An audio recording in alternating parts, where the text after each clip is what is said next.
the discussion that we're involved here together is one of significant consequence, so it's worth going out of your way to participate.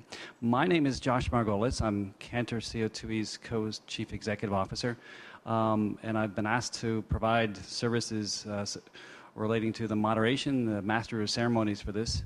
I hope to be a participant as well as a mover along, and I'd like to see us tackle some interesting items, ones that I think somewhat unite us and others divide us, but certainly will result in colorful discussions. We also have the opportunity to collaborate. Indeed, we must collaborate in ways that we've never done so before.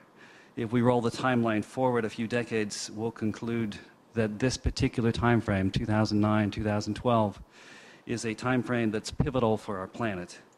Whether we wring our hands or worry and galvanize for action, collaborate or fight, build walls or windmills, plan to heal the global commons or decimate it, what we do over these next few years will have a marked impact on our planet.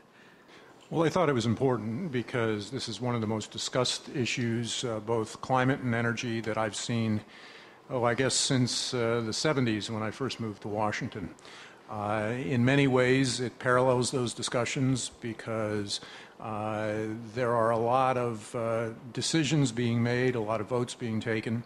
They're at variance with the facts in Washington. If we have the public policy in place that's going to give adequate or enough confidence to the business community, private sector, to put the money and the resources into it, rather than taking it as a burden, and they probably should look at it as more an opportunity. So the whole society, global economy should be built upon, say, okay, we have to decarbonize, and we have to really start now. I think as an educated, as a rational and an enlightened society, we cannot simply push apart what we know because it's very difficult to deal with it. And we have a special responsibility in what we know about sort of the consequences of climate change, what we know about the probability of what will happen is a strong call for action. Because one cannot effectively establish, and you may know from your own world, an effective price with which change will be induced at a sufficient speed and a sufficient scale in order to address the technical challenge of... In response to the cost calculation that you're describing, we have billions of dollars that's waiting to be invested if there's a return on it. We have people willing to transact at $10 a ton, $20 a ton.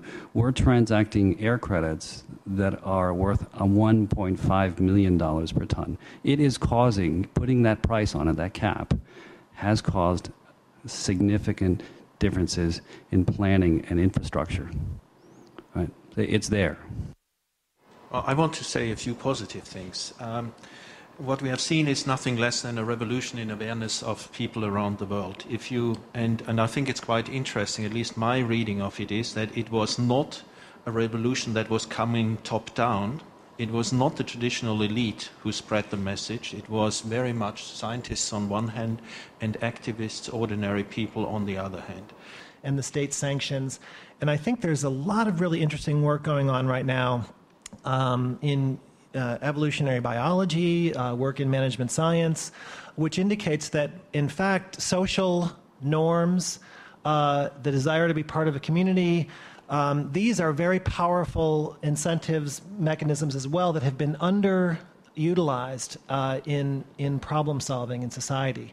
And I think that we need to think about how we can change those cultural norms. And I think this is a little bit in line with, Gerd was indicating that there has been a big evolution in culture, and I think that's a lever that we need to be aware of.